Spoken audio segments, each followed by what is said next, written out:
All right, so today we're going to take a look at Patrick Peterson. He's a hot topic of conversation right now. He's demanding a trade. They're saying they're not going to let him go. He's a guy. He's one of the top corners in the league. Doesn't get talked about quite as much lately as he used to, but that's what happens when your team is no good. People stop talking about you. So your team gets some wins. You get the attention. Your team isn't winning. That goes away pretty quickly. But that's not a mark against Peterson.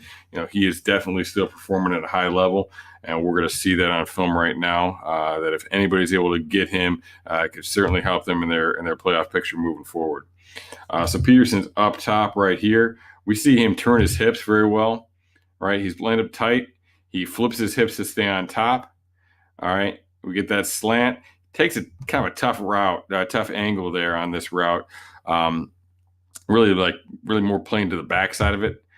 Good break, good speed on the break, just not a great angle. So he ends up kind of behind the route, and that puts him in a little bit of a tough spot here. But he's scrappy. He's able to get his hand on him and cause bring him down for the tackle there. Getting the job done, but can take a better angle on that and help himself out quite a bit. We're going to skip down into the next drive. He's going to be at the bottom of the screen here. If you've been watching my videos, my DB breakdowns, you hear me talking about corners holding the edge quite a bit. Now in the NFL, an outside corner, his primary job is not to the run, not to any kind of contain like that. However, in the case of an outside run, in the case of screens, we're going to see here, very important to hold that edge. You can't just be jumping inside. So here he's starting to back off. They get the screen. He engages and he holds the edge. It doesn't come off, not super aggressive coming off as it breaks through and getting involved there in the tackle or anything, but he holds the edge. He forces that receiver to duck it back inside. And then Thielen's getting in there where the Cardinals have some more bodies and where the Cardinals have some help for him. All right, going to be on the bottom of the screen once again here. All right. Now we see the motion, and he's looking to jump that thing right away. And you see he cuts right inside of his receiver. His eyes are on that football. All right. Now, obviously, the ball goes away. This is probably something they've game planned for, something they've seen. You see the linebacker starts to shift out. He's got safety help over the top. That's, it's one safety, but he's definitely cheated over to his side. So Peterson's, he's got to have the green light to do this, but he's doing that. He's looking to jump that. If they throw this ball, he's gonna take it. So nice, aggressive play there. Definitely, understand the game plan, knowing what he's responsible for, what he's supposed to do. Skip down in the drive again here. All right, he's going to be up top. Is Peterson. All right, we're really just seeing a cover 2 look here. All right, so now this is a little bit tough, and this is the predicament they put you in when they run levels with cover 2. Definitely like to see him dropping a little bit more so he can help out underneath there. They've got deep help from the safety, but the safety is responsible, thinking about things that are really deep. He's not thinking about that ball coming in there like 10 yards. So it'd be good to see him dropping out and, taking more responsibility for that, and not being so concerned with that short pass here on 2nd and 12, being more concerned and underneath the one that has the potential for a first down. We'll jump into the second quarter here.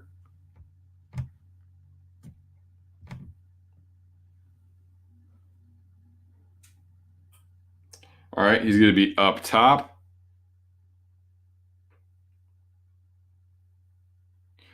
So, initially, obviously, this is a run play.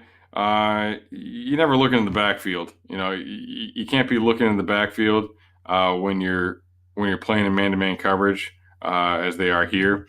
So to him, this is really a slant. That's the way he's seeing it right away. So he's seeing that. He's seeing that release. He's looking to get on that upfield shoulder.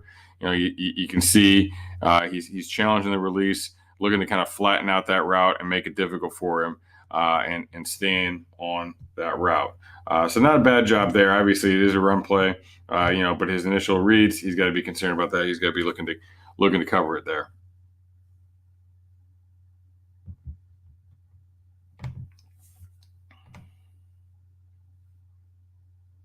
Skipping to the next drive, up at the top of the screen. All right, we get a motion. Why do they bring him in?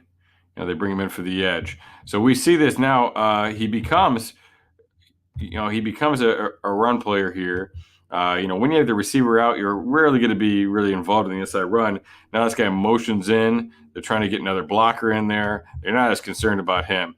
Now once he sees these receivers blocking on, he's getting that run read. And he's not afraid. He's coming up. He's not quite square. I like to see him a little bit more square so this can't bounce out. But he's in pretty good position there. He's holding the edge. And he gets up there and he gets involved and gets right on the hip of that runner and gets involved in that tackle. We'll get a good look at it here from the tight angle as well as he kind of comes into the screen. All right, shuffle, boom. All right, getting in there, getting involved, reaching, getting on the hip there to make that tackle. That's a good job. All right, so we're going to look up top. All right, it's kind of an interesting thing here. Basically, they're running a different kind of coverage, and he looks right away like he's going to be in man-to-man or cover two or something where he's having an impact on that first receiver. Switches, shuffles inside, and he ends up covering this number two. They let the first receiver go for the safety. So he ended up covering this number two receiver. Now, when he gets his hand on like that, it's a little tough. He kind of locks himself out. So it makes it a little bit tough for him to transition around. But he does a good job with it. He's physical on it, which impedes the movement of that receiver enough to slow him down. But you really want to get away from that hand, switch to the other hand as that transition takes place. It's going to help out. It's going to make that transition quite a bit easier for the defensive back. That right arm on him locks out your hips, makes it difficult for you to flip your hips to turn around and run at full speed.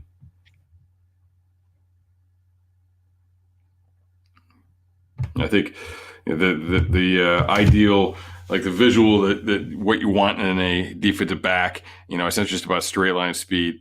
You want, in the action movie where they're driving the car full speed backwards, and then they whip it around and switch gears and they're going full speed forward. That's what you want your cornerbacks to be like, and you can help yourself out there with your body position. There's things that you can do with your legs in terms of kind of pigeon toeing a little bit right before the transition helps you open up your hips, and having the arm to the side that you're trying to turn to locked out like that. That's the opposite. That's going to have a negative impact on you. So we're going to look up at the top here. All right, up on the number one receiver, flips his hips and bails out. All right, so we see, that's kind of the technique that they're going to play most of the time. He likes to play tight, but he's not gonna press you, not gonna run underneath you. He's gonna bail out, and really, this is his own coverage in this look too. So good hips here, right? Playing tight, flips the hips, bails out. Has that confidence to be in that position on the receiver. He's got some help inside, but he's got to be able to run with that receiver. And he's doing a good job. He's really, in pretty good phase with this guy throughout the route.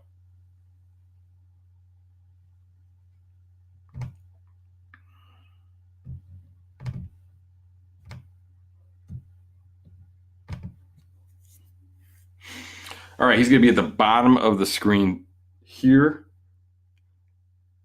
All right, playing up tight. All right.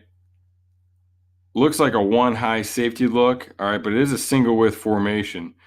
So what we really get here ends up being like a cover two look on this side of the formation. So he is going to be the flat player here. And again, he's sitting a little bit more on that than you'd like him to see. Who knows what they're being taught? Everybody teaches things a little bit differently.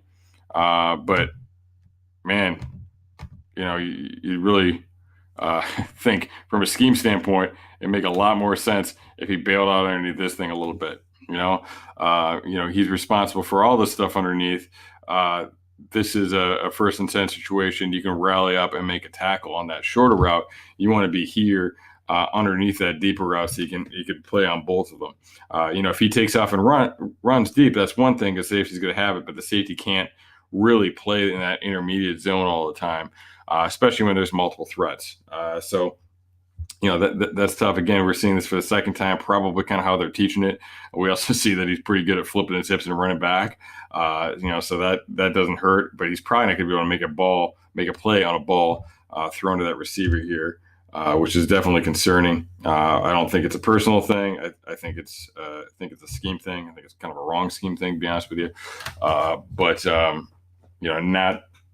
Not a moral issue, not something that I would hold against him long term, and that's going to stick with him with another team. All right, so up top. All right, this is a pretty good job of staying with this. I mean, he's just starting to kind of transition, real patient. And I think that's something you see sometimes. Like he is off. He's off by about 7, 8 yards or so. So he's got room. And I get these guys are fast, but you don't need to fly out of there when you already have a cushion and you've got some speed. So I like how he's patient right away with it. And then right as he thinks he's getting pressed vertical, it's a real good route there. The receiver makes him think he's got to switch it up and start to turn and run. Right as he does, they break off that route. But he's real good at just chopping his feet, getting his feet hot, and staying right there on that. So that's really impressive. That shows some great athleticism there. That's a really good, really impressive rep for him. We'll go into the second half.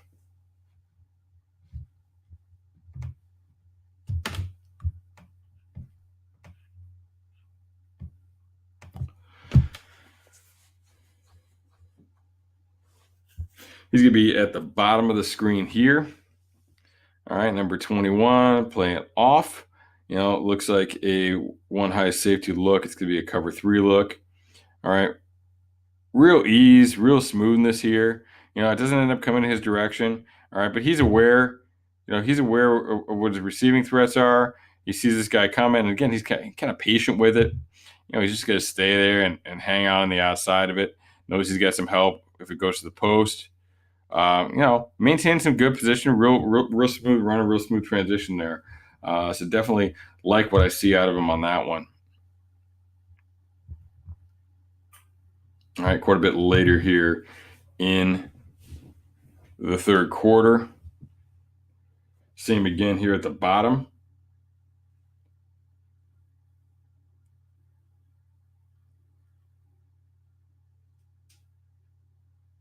All right. Once again, he is baiting and looking to go. He is sitting there looking for that ball, looking to read in the quarterback. I believe it gets deflected here, and that's what gets screwed up with it. But he's sitting there, and he is reading Cousins all the way, and he wants that ball. So again, I like the aggressive play, like the way he's reading in the backfield. And he's got the athletic ability to make those plays. It's deflected here, so it doesn't pan out for him.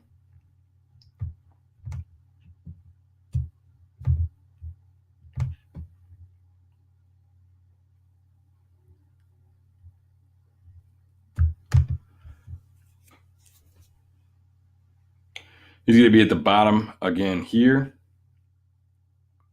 All right, again, another one high look, flips his hips, starts to bail out, and then we see him kind of turn his eyes around and get to that guy as that falls off. That's a concern when you turn away from the guy. You lose sight of him if he goes to the comeback like this. That can be difficult to adjust to. But he flips his hips around real quick and gets right on that. So he's got the athletic ability. He can do some special things athletically that help him even when he's not in great position. Or he may have lost sight lost track of a guy for a little bit. Again, at the bottom here. Yeah, playing him real tight again. All right, again, he's getting that slant. He's playing real tight on it. All right, definitely like what we're seeing here. Man to man, staying right on that shoulder. Not letting him run free. Staying right on that upfield shoulder and maintaining good position there. He's in his spot. They throw that ball. He's gonna be able to make a play with his hand. He's also got some linebacker help underneath, getting in those passing zones, passing lanes. So definitely a good look from him on that one.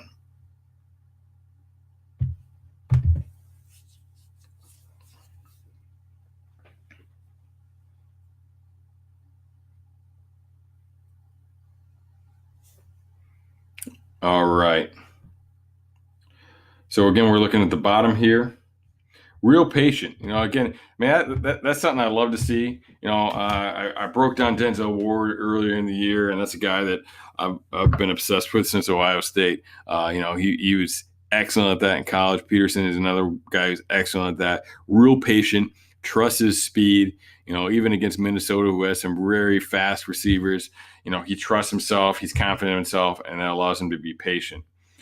So he's real patient, real poised here. All right. And he's staying with that route.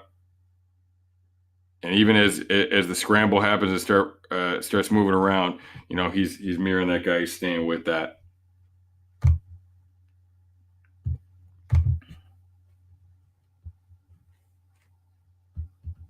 We're going to see another run play here. This will be the last one we look at. So he's at the bottom of the screen here. Again, they motion it in. What's it going to be? They're bringing him in for that run block. But now they're not accounting for my man Peterson, who's getting in the backfield and making the play on it. So, good job on that look. He makes his tackle for a gain of 1. Kind of not the most terribly aggressive tackler in the book, but you know what? He's a DB. He can do a lot of special things athletically. He's definitely willing and getting in there and making that play though. Again, for a gain of 1 on a 2nd and 2. So big play there. Good play there by him. So we'll continue every week looking at some of the top corners in the game, breaking down some of the top plays, looking at things from their game involving both the pass and the run game, some of the things they do really well, and some of the things that they may have some struggles with. Again, always looking at these games where they're going to be matched up against good quarterbacks, against good receivers, hopefully good coaches too that are going to scheme them up and give them a challenge. So definitely stay tuned. Keep looking back. You can also find more of my work at Cincy Jungle. It's SB Nation's Bengals site. Follow me on Twitter at Coach Minich, CoachMinich. I put all my content on there, so that's a good place to follow me. If you're interested in learning more about DB plays or about scheme in general, the NFL in general, and I'll be getting quite a bit into the draft once again this year, in particular the defensive back position. So if that stuff interests you, give me a follow. Again, at Coach Minich, at Twitter, CoachMinich, and I will see you right back here next week.